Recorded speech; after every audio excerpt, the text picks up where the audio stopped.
خزانے کا نقشہ۔ انسان کہانیوں کو بہت پسند کرتے ہیں، خاص طور پر وہ کہانیاں جن میں کسی پوشیدہ خزانے کا ذکر ہو۔ ان کہانیوں میں کوئی مہم جو خطرات سے کھیلتا اور مشکلات جھیلتا ہوا اس خزانے تک جا پہنچتا ہے۔ اس مہم کے دوران اس کی رہنمائی کے لیے ہمیشہ ایک نقشے کا بھی ذکر ہوتا ہے، جس کی مدد سے وہ نامعلوم منزل تک جا پہنچتا ہے۔ اگر غور کیا جائے تو پوشیدہ خزانے کے حصول کی یہ کہانی انسانی فطرت کے ایک خاص پہلو کی عکاسی کرتی ہے۔ یہ وہ پہلو ہے جس کی بنا پر انسان یہ چاہتا ہے کہ وہ دنیا بھر کی ساری نعمتیں اور راحتیں حاصل کر لے۔ یہ سب کچھ مال و دولت کے بغیر نہیں مل سکتا۔ خزانے کی کہانی میں یہی مال و دولت عالم شباب میں اس مہم جو کو مل جاتا ہے جو پڑھنے والے کے لیے ہیرو کی حیثیت رکھتا ہے۔ لیکن کہانیاں پسند کرنے والوں بلکہ در حقیقت اکثر انسانوں کو یہ بات معلوم نہیں کہ خزانے کی کہانی کوئی فلم، کوئی داستان نہیں، یہ ایک حقیقت ہے، زندگی کی ایک ایسی حقیقت جس میں مرکزی کردار خود ان کا اپنا ہے۔ روز ازل سے خدائے ذوالجلال نے زندگی کی سچی کہانی میں انسان کو مرکزی رول کے لیے منتخب کر لیا تھا۔ اس کی ذمہ داری یہ تھی کہ وہ ایک مہم جو کی طرح دنیا کے مصائب و آلام اور راحت و سکون کو نظر انداز کرتا ہوا آگے بڑھے اور جنت کے اس خزانے کو پالے جس کے بعد انسان ہر عیش و آرام کا حقدار اور ہر دکھ و غم سے نجات پالے گا۔ خدا نے انسانوں کی رہنمائی کے لیے جنت کے پوشیدہ خزانے تک پہنچنے کا ایک نقشہ بھی عطا کیا ہے۔ یہ نقشہ پیغمبروں کی رہنمائی کے ذریعے سے انسان کو ملتا رہا ہے اور آخری دفعہ یہ نقشہ قرآن پاک کی شکل میں تحریری طور پر محفوظ کر کے انسانوں کو دے دیا گیا ہے۔ اس نقشے میں علامات نہیں بلکہ الفاظ کی شکل میں بتا دیا گیا ہے کہ کون لوگ ہیں جو اس خزانے تک پہنچنے میں کامیاب رہتے ہیں، سیدھا راستہ کیا ہے، اس پر چلنے میں کیا مشکلات آتی ہیں، ان سے کیسے نبرد آزما ہونا ہے، اس راستے کا زاد راہ کیا ہے، راستہ بھٹک جائیں تو کیا کرنا ہے، یہ سب اس میں تفصیل کے ساتھ بتا دیا گیا ہے۔ مگر بدقسمتی سے انسان اس نقشے کو چھوڑ کر خواہش کے صحرا اور توہمات کے جنگل میں بھٹک رہے ہیں۔ وہ یہ بھول چکے ہیں کہ وہ عالم زیست میں ایک مہم پر بھیجے گئے ہیں۔ اس مہم میں ان کا مقصد جبل زندگی کے اس پار ایک اور دنیا میں موجود فردوس کے خزانے تک پہنچنا ہے۔ اس کے لیے ضروری ہے کہ دنیا کے اس جنگل سے وہ محتاط انداز سے گزریں، کیونکہ یہاں قدم قدم پر گناہ کی دلدل ہے، ابلیس کے چھوڑے ہوئے شکاری درندے اور نفسانی خواہشات کے اژدہے ہیں۔ انہیں اس جنگل سے اپنا زاد راہ تو لینا ہے، مگر اسے اپنا مسکن و مقصد نہیں بنانا۔ جس نے ایسا کیا وہ ابد تک اس جنگل میں بھٹکتا رہے گا۔ خزانے کے اس نقشے کو چھوڑ دینا ہر چند کے تمام انسانیت کی بدقسمتی ہے، مگر سب سے بڑھ کر یہ ان لوگوں کی بدقسمتی ہے جن کے حوالے کر کے پیغمبر علیہ السلام دنیا سے گئے تھے، اس لیے کہ دوسروں کو یہ سب کچھ سمجھانے کی ضرورت ہے، مگر انہیں تو اس بات پر یقین ہے کہ واقعتاً یہ قرآن جنت کے پوشیدہ خزانے کا نقشہ ہے۔ دنیا کے دوسرے لوگ تو کل قیامت کے دن یہ عذر پیش کر سکتے ہیں کہ ہمارے پاس خزانے کا یہ نقشہ نہیں تھا، مگر مسلمان قیامت کے دن کیا عذر پیش کریں گے؟ آج مسلمانوں کا حال یہ ہے کہ خدا کی کتاب اور ان کے پیغمبر کا دیا ہوا سب سے عظیم تحفہ ان کے پاس موجود ہے، مگر انہیں توفیق نہیں ہوتی کہ وہ اس کو کھول کر پڑھ لیں۔ جنہیں یہ توفیق ہوتی ہے وہ بے سوچے سمجھے اس کو پڑھتے ہیں اور ادب سے کسی بلند مقام پر رکھ دیتے ہیں۔ جو لوگ اس کے سمجھنے کے دعوے دار بن کر کھڑے ہوتے ہیں، ان کے لیے یہ بس دنیا میں سیاسی انقلاب برپا کرنے کا ایک منشور ہے۔ جب مسلمانوں کا یہ حال ہو تو کسی غیر مسلم سے کیا توقع کی جا سکتی ہے؟ آج خدا اور انسانوں سے محبت کرنے والے لوگوں کا سب سے بڑا کام یہ ہے کہ وہ انسانوں کو خدا کی اس کتاب کی طرف بلائیں، پیغمبر کے اس کلام کی طرف بلائیں، اس لیے کہ ہر انسان کے پاس وقت تیزی سے ختم ہو رہا ہے ہر مہم جو کے لیے مہلت عمل ختم ہو رہی ہے۔ اس نے اس نقشے کی مدد سے فردوس کے خزانے کو نہ پایا تو اس کا انجام جہنم کی گہری کھائی ہوگی، وہ کھائی جہاں ہمیشہ ہمیشہ کے لیے رونا ہوگا اور ہمیشہ ہمیشہ کے لیے چلانا ہوگا۔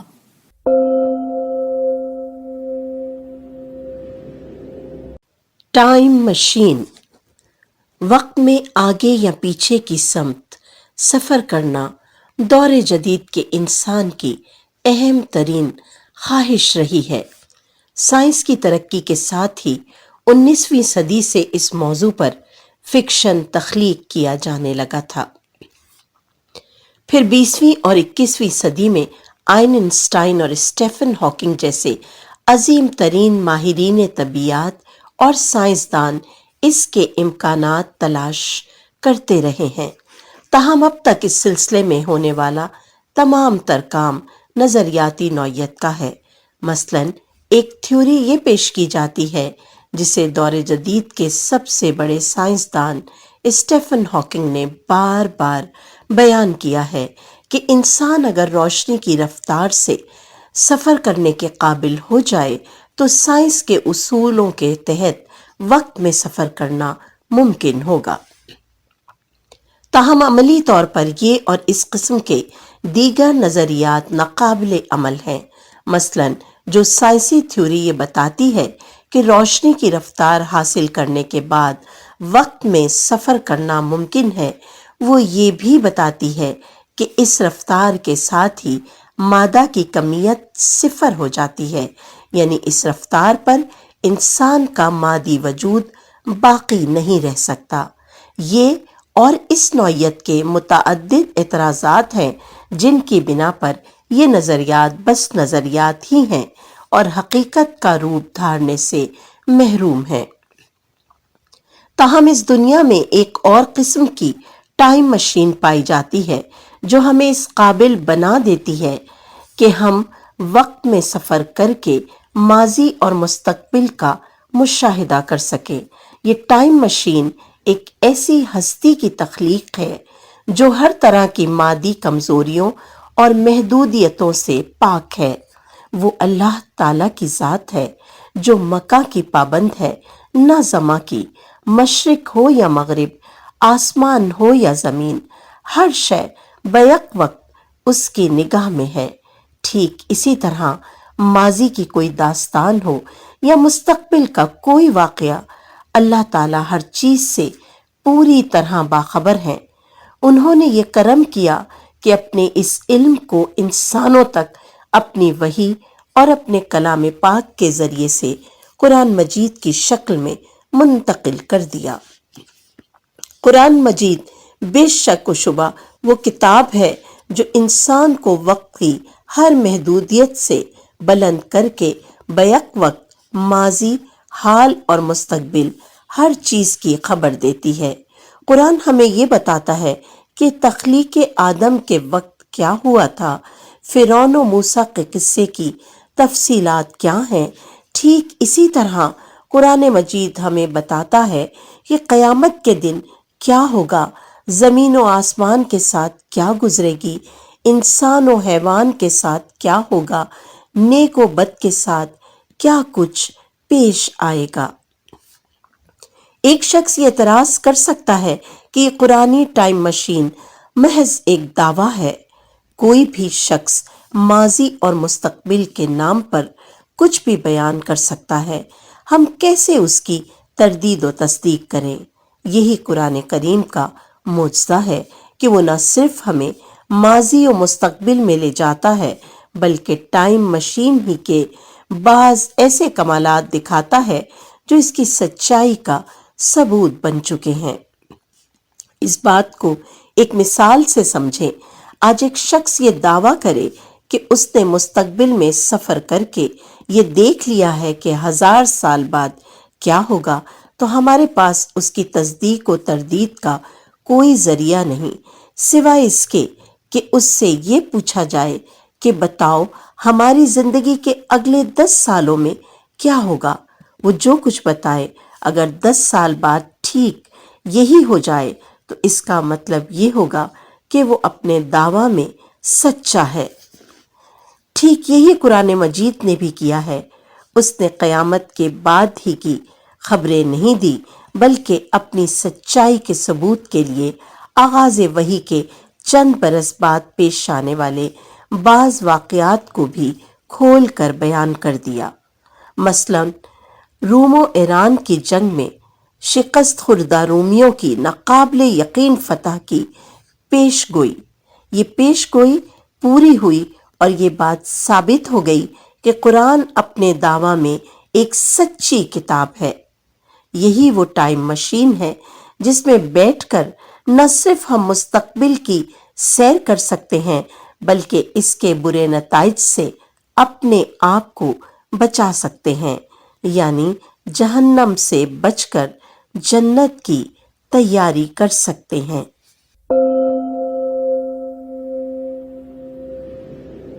اڑنے والا گھوڑا۔ پچھلے دنوں انٹرنیٹ پر ایک ویڈیو دیکھی۔ یہ ایک طوفانی رات کی ویڈیو تھی جس میں مکہ کی فضاؤں میں ایک اڑتے ہوئے گھوڑے کے منظر کو ریکارڈ کر لیا گیا تھا۔ بجلی کی چمک اور کڑک میں گھوڑا اڑ رہا ہے اور ساتھ میں لوگ سبحان اللہ، لا الہ الا اللہ اور اللہ اکبر کہہ رہے ہیں۔ یہ ویڈیو جنگل کی آگ کی طرح مشہور ہو گئی اور ہر طرف لوگ اسے اسلام کی سچائی کا ثبوت قرار دینے لگے۔ بعد میں معلوم ہوا کہ یہ جدہ میں کھلونوں کی دکان پر رکھا ایک گھوڑا تھا۔ اس میں گیس بھری تھی اور ایک ڈور کی مدد سے اسے ہوا میں اڑایا جاتا تھا۔ طوفانی ہوا میں ڈور ٹوٹ گئی اور یوں گھوڑا واقعی اڑنے لگا۔ لوگوں نے یہ منظر اور اس کی ویڈیو بنا کر نیٹ پر ڈال دی۔ پھر جدہ مکہ بن گیا اور اسلام کی حقانیت ایک نئے پہلو سے ثابت کر دی گئی۔ اس طرح کے واقعات نہ صرف یہ بتاتے ہیں کہ مسلمانوں میں ہر سنی سنائی بات بلا تصدیق آگے بڑھانے کا کتنا ذوق ہے، بلکہ یہ بھی بتاتے ہیں کہ مسلمان اپنی کتاب قرآن مجید سے کس درجے میں ناواقف ہیں، جو ہوا میں اڑتے ہوئے گھوڑوں کے بجائے زمین پر چلنے والے گھوڑوں اور ہوا میں اڑتے پرندوں کو اپنی حقانیت کا ثبوت بنا کر پیش کرتا ہے۔ بلا شبہ زمین پر چلنے والے گھوڑے اور ہوا میں اڑتے پرندے ایک عظیم معجزہ ہیں، مگر چونکہ یہ معمول کے واقعات ہیں اس لیے کوئی نہیں جو ان کو دیکھ کر سبحان اللہ، لا الہ الا اللہ اور اللہ اکبر کہے۔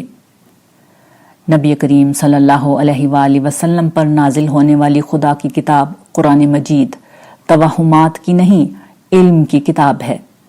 اس میں گھوڑوں اور پرندوں پر ہی نہیں بلکہ شہد کی مکھی اور صحرا کے اونٹ سے لے کر زمین و آسمان کی ہر نشانی پر تفکر کی دعوت دی گئی ہے۔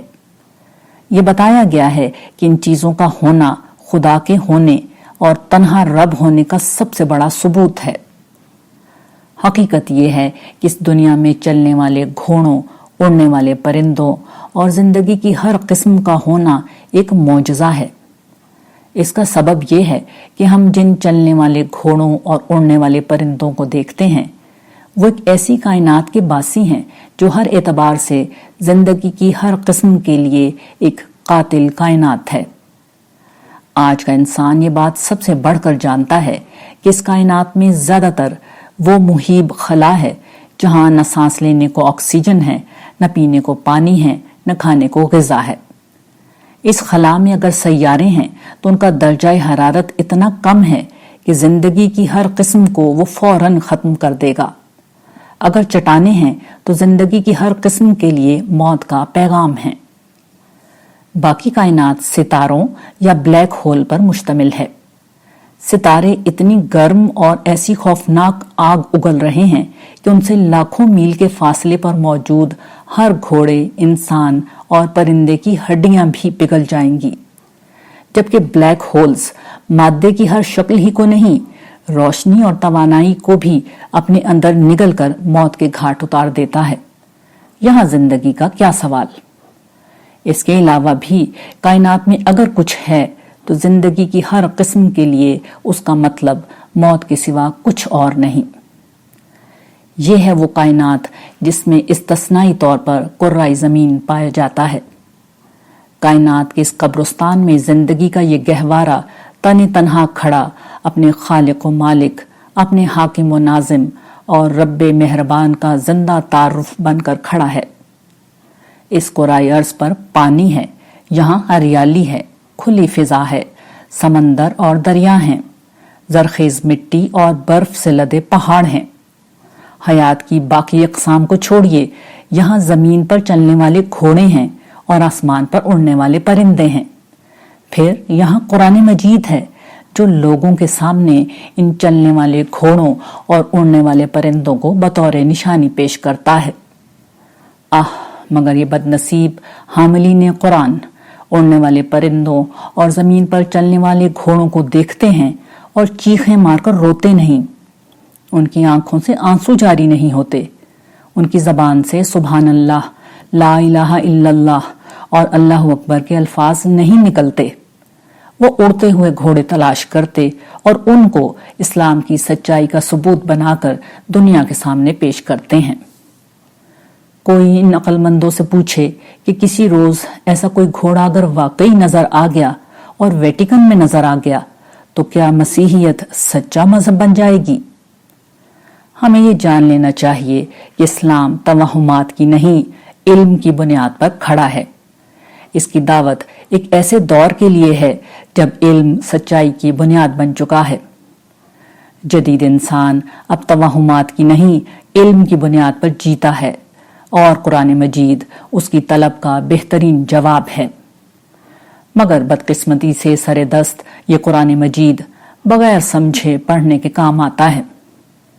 وقت آ گیا ہے کہ اب مسلمان قرآن مجید کو سمجھ کر پڑھنا شروع کر دیں، جس کے بعد وہ اڑنے والے گھوڑوں کے بجائے چلنے والے گھوڑوں میں خدا کی عظمت کو تلاش کریں گے اور اسے دنیا کے سامنے بیان کریں گے۔ مسلمانوں کو یہ کرنا ہوگا، یہ ان کی ذمہ داری ہے۔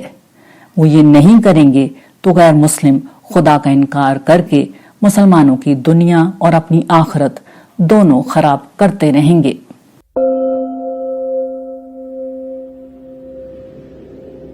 زندہ معجزہ۔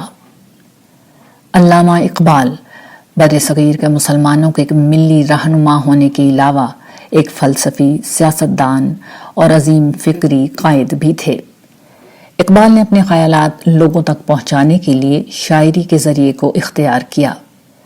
انہیں شاعری پر اس قدر عبور تھا کہ لطیف انسانی جذبوں سے لے کر فلسفیانہ مضامین تک اور ملی جذبات سے لے کر ایمانی احساسات تک ان کی شاعری میں یکساں خوبی کے ساتھ بیان ہوئے ہیں۔ یہی سبب ہے کہ دیگر حیثیتوں کے ساتھ ساتھ انہیں ایک عظیم شاعر کے طور پر بھی یاد کیا جاتا ہے۔ علامہ اقبال کی شاعری کے مختلف ادوار ہیں۔ ان کی مشہور کتاب بانگ درا میں شاعری کے یہ ادوار سنین کے تعین کے ساتھ بیان ہوئے ہیں۔ ان ادوار کی شاعری کا مطالعہ یہ بتاتا ہے کہ اقبال کے خیالات میں بتدریج ارتقا ہوا۔ اسی طرح ان کی شاعری، اسلوب اور ان کا انداز بیان بھی ایک ارتقائی عمل سے گزر کر بتدریج بہتر ہوئے اور ان کی اگلی کتابوں بال جبریل وغیرہ میں نقطۂ عروج پر پہنچ گئے۔ یہ تنہا اقبال کا معاملہ نہیں، اس دنیا میں ہر بڑا یا چھوٹا تخلیق کار، مصنف، مفکر، شاعر اور ادیب ارتقاء کے اسی عمل سے گزرتا ہے۔ وہ سیکھتا ہے، آغاز کرتا ہے، غلطیاں کرتا ہے، اصلاح کرتا ہے اور بتدریج اپنے کام میں بہتری لاتا ہے۔ پھر کہیں جا کر وہ آسمان فن و ادب پر ایک تابندہ ستارے کی طرح چمکتا ہے۔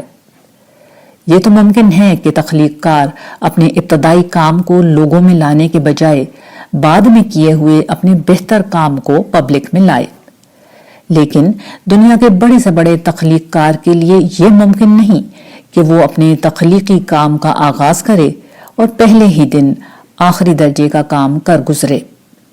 یہ ایک عالمگیر اصول ہے۔ معلوم تاریخ میں اس اصول سے صرف ایک شخصیت کا استثناء ملتا ہے۔ یہ شخصیت محمد رسول اللہ صلی اللہ علیہ وآلہ وسلم کی شخصیت ہے اور اس کا زندہ ثبوت آپ کا پیش کردہ کلام قرآن پاک ہے۔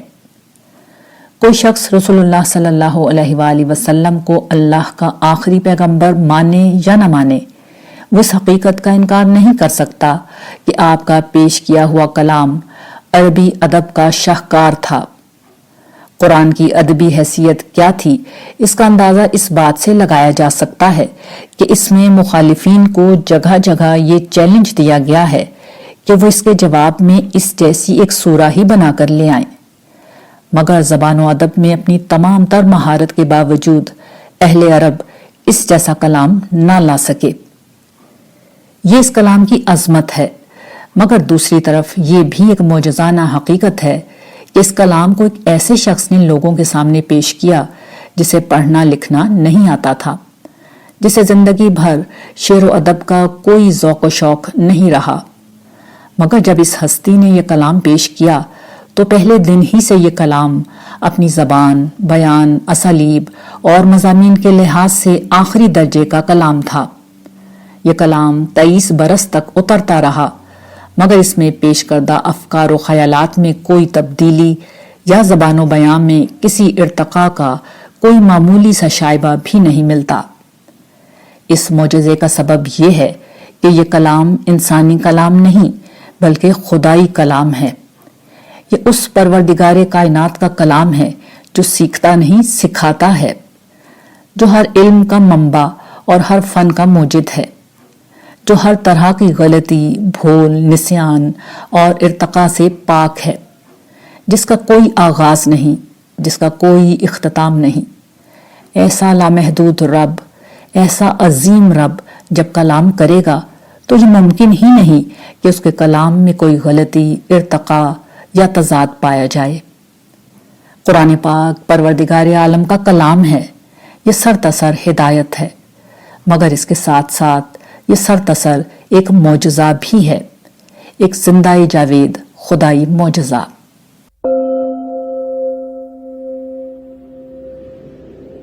مدر ٹریسا کا سبق۔ مدر ٹریسا کا شمار ان لوگوں میں ہوتا ہے جنہوں نے اپنی ساری زندگی انسانیت کے لیے وقف کر دی۔ ان کی خدمات کے اعتراف میں انہیں کئی عالمی ایوارڈز بشمول نوبیل انعام عطا کیے گئے۔ حال ہی میں مدر ٹریسا کے خطوط پر مشتمل ایک کتاب Mother Teresa come be my light شائع ہوئی ہے۔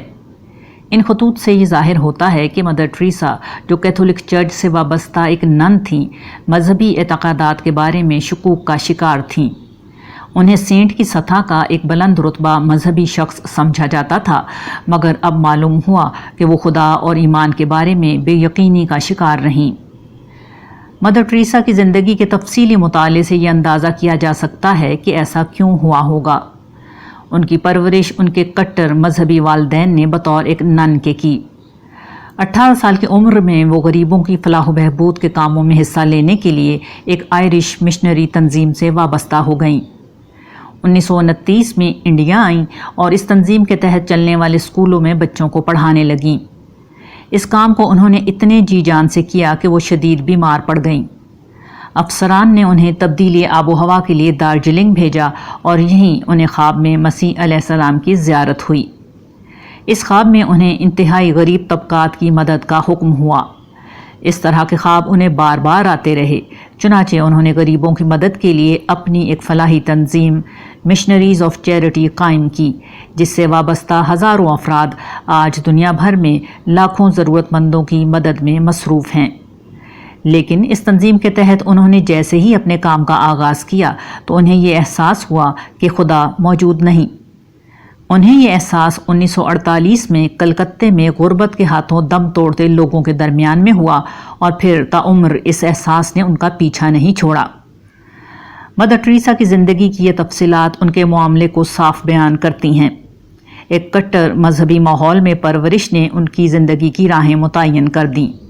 انہوں نے مشنری کاموں سے زندگی کا آغاز کیا۔ مسیحی مذہب کے عقائد چونکہ عقل کی کسی بنیاد پر پورے نہیں اترتے، اس لیے اس مذہب کے پیروکاروں میں مسیح علیہ السلام کی قربانی اور ان پر گہرے ایمان پر بڑا زور دیا جاتا ہے۔ اس کے نتیجے میں خوابوں کی وہ دنیا آباد ہوتی ہے جس کا ظہور مدر ٹریسا کی زندگی میں بھی ہوا۔ وہ چونکہ ایک بے حد حساس اور اپنے کام سے مخلص شخصیت تھی، اس لیے انہوں نے پہلے تعلیم کے کام اور پھر خدمت خلق کے کام کو بھی اسی تندہی سے کیا۔ لیکن تعلیم کے کام کے برعکس غریبوں کی مدد کرتے ہوئے انہوں نے وہ اندھوناک مناظر دیکھے جو ایک حساس آدمی کو ہلا ڈالنے کے لیے بہت ہیں۔ افلاس، غربت، بیماری، معذوری اور بے کسی کی موت کو کوئی بھی انسان جب قریب سے دیکھتا ہے تو اس کا تڑپ اٹھنا بالکل فطری ہے، خاص کر ایک ایسے مسیحی کے لیے جسے ہر وقت خدا کی رحمت اور محبت کا درس دیا جاتا ہو۔ اگر اس کی عقل بالکل کند نہ کر دی جائے تو وہ فطری طور پر سوال کرے گا کہ افلاس کی اس دنیا میں خدا کی رحمت کہاں ہے؟ بیماری اور مایوسی کی اس دنیا میں خدا کیوں خود ظاہر نہیں ہوتا؟ مسیح علیہ السلام کی شکل میں غیر معمولی معجزات دکھانے والا خدا اس وقت کہاں ہے؟ ان سوالوں کے جواب مذہبی لوگ بھی دے سکتے ہیں، مگر ایک حساس انسان اس سے کم پر مطمئن نہیں ہو سکتا کہ خدا خود آ کر اسے اصل بات بتائے۔ ظاہر ہے کہ یہ بالکل ممکن نہیں، سوائے اس کے کہ ایک شخص براہ راست قرآن پڑھے۔ قرآن خدا کا زندہ و جاوید کلام ہے جس میں انسان کے ہر سوال کا جواب اللہ تعالیٰ خود دیتے ہیں۔ وہ قرآن میں بتاتے ہیں کہ انہوں نے ہی دنیا میں موت و زندگی کا سلسلہ رکھا ہے اور وہی انسانوں کو اچھے برے حالات سے آزماتے ہیں تاکہ وہ دیکھیں کہ لوگ ان حالات میں کیسے کام کرتے ہیں۔ ان کے کاموں ہی کی بنیاد پر وہ قیامت کے دن یہ فیصلہ کریں گے کہ کسے جنت کی ہمیشہ رہنے والی نعمتیں ملیں گی اور کسے جہنم کا عذاب۔ پھر وہ قرآن میں آخرت کی زندگی کا نقشہ اتنے یقین اور تفصیل سے کھینچتے ہیں کہ ہر دکھی دل صبر کرنے کے لیے تیار ہو جاتا ہے اور ہر مایوس امید کی روشنی پا لیتا ہے۔ آج کے انسان کو اگر شک اور مایوسی کے صحرا سے نکلنا ہے تو اسے قرآن کو اپنا رہنما بنانا ہوگا، کیونکہ قرآن ہی آج کے ہر حساس انسان کے سوالات کا جواب ہے۔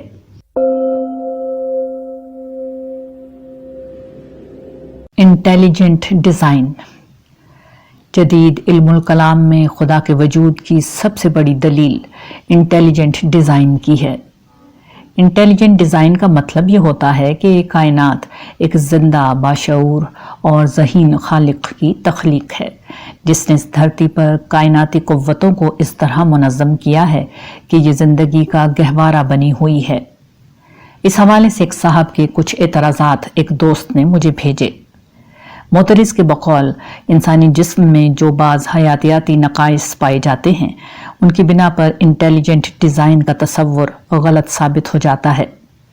انہوں نے قرآن کی آیت "ہم نے انسان کو بہترین ساخت پر پیدا کیا ہے" کو لیا اور ان نقائص کی روشنی میں یہ ثابت کیا کہ یہ آیت اور انٹیلیجنٹ ڈیزائن کا تصور دونوں ہی غلط ہیں۔ اپنی بات کو ثابت کرنے کے لیے ان صاحب نے انسانی جسم میں پائے جانے والے اپینڈکس کو بطور مثال پیش کیا، جو ان کے نزدیک انسانی جسم میں ہاضمے کی نالی کا ایک غیر ضروری حصہ ہے جو ارتقاء کے عمل کے دوران میں باقی رہ گیا ہے۔ ان کے نزدیک اس اپینڈکس کا پایا جانا اس بات کا ثبوت ہے کہ انسانی جسم ناقص ہے اور اس کا کوئی خالق نہیں، یہ بس اندھے ارتقاء کی پیداوار ہے۔ حقیقت یہ ہے کہ اس طرح کی باتیں سطحی انداز فکر کا نمونہ ہوتی ہیں، اس لیے کہ جدید تحقیق نے یہ بات ثابت کر دی ہے کہ اپینڈکس کا حصہ کچھ ایسے بیکٹیریا کی رہائش گاہ ہوتا ہے جو انسانی جسم کے لیے لازمی تو نہیں مگر مفید ضرور ہوتے ہیں۔ سطحی سائنس فہمی کے علاوہ یہ انداز فکر سطحی قرآن فہمی کا بھی نمونہ ہے۔ مثلاً قرآن کی آیت میں اللہ تعالیٰ نے احسن و تقویم کے الفاظ استعمال کیے ہیں۔ انہوں نے بہت سطحی انداز سے اس کا مطلب پرفیکٹ یا کامل نکالا اور اپنی طرف سے کچھ نقائص بیان کر کے یہ سمجھ لیا کہ قرآن کی تردید ہو گئی، حالانکہ کسی چیز کا کامل ہونا بالکل الگ اور بہترین ہونا الگ ہوتا ہے۔ کامل کا مطلب بے عیب ہوتا ہے اور بہترین کا مطلب بے عیب نہیں ہوتا بلکہ دوسروں کے مقابلے میں بہتر ہونا ہوتا ہے۔ انسانی جسم ہو یا اس کائنات میں کارفرما ڈیزائن، کوئی یہ نہیں کہتا کہ وہ پرفیکٹ ہے۔ بلا شبہ یہ کائنات، انسانی جسم اور دیگر مخلوقات کئی پہلوؤں سے ناقص ہیں، بلکہ ہمارا تو کہنا ہی یہی ہے کہ وہ آخرت کی دنیا ہوگی جو کامل ہوگی۔ لیکن کیا کوئی اس حقیقت کا انکار کر سکتا ہے کہ اس دھرتی پر وہ سارے انتظامات کیے گئے ہیں جو اسے زندگی کا گہوارہ بنا دیتے ہیں؟ یہ انتظامات ایسی متنوع اور متضاد طاقتوں کو ایک نظم میں لا کر کیے گئے ہیں جو عام حالات میں زندگی کے لیے زہر قاتل کی حیثیت رکھتی ہیں۔ اس حقیقت کا انکار کرنا سورج کا انکار کرنے کے مترادف ہے۔ یہ کائنات، کرۂ ارض اور وجود انسانی ہر پہلو سے اس طرح بنایا گیا ہے کہ انسان زندہ رہتے ہیں اور کائنات کی ہر چیز ان کی زندگی کو برقرار رکھنے کے لیے سرگرم عمل ہے۔ حالانکہ اپنی حقیقت کے اعتبار سے یہ کائنات ایک قاتل کائنات ہے جو اپنی اصل میں زندگی کی ہر شکل کے لیے موت کا پیغام ہے۔ مثلاً اس کرۂ ارض کے علاوہ کائنات میں ہر جگہ درجہ حرارت اتنا زیادہ یا اتنا کم ہے کہ زندگی ایک لمحے میں ختم ہو جائے گی، مگر ایک خالق نے اس دھرتی پر کائناتی قوتوں کو اس طرح منظم کیا ہے کہ ہر چیز حیات بخش ہو چکی ہے۔ اسی کو انٹیلیجنٹ ڈیزائن کہا جاتا ہے۔ موجودہ حالات میں بلا شبہ یہ بہترین انتظام ہے، گرچہ یہ بعض پہلوؤں سے کامل نہیں، تاہم اس غیر کاملیت کی بھی اپنی حکمت ہے، لیکن یہ ایک الگ موضوع ہے۔ حقیقت یہ ہے کہ یہ کائنات اپنی ذات میں اپنے خالق کا تعارف ہے جو کتاب ہستی کے ہر ورق پر لکھا ہے، لیکن یہ ورق غور و فکر کرنے والے ہی پڑھ سکتے ہیں، سرسری انداز سے دیکھنے والے نہیں۔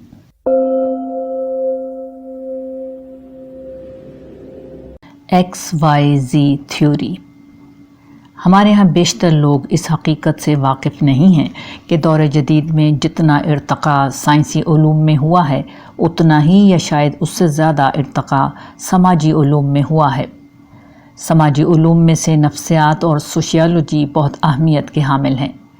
ان پر کی گئی تحقیق سے سماجی ماہرین نے انسانوں کی کارکردگی کے حوالے سے 3 نظریات پیش کیے ہیں جن کا استعمال عام طور پر مینجمنٹ سائنس میں کیا جاتا ہے۔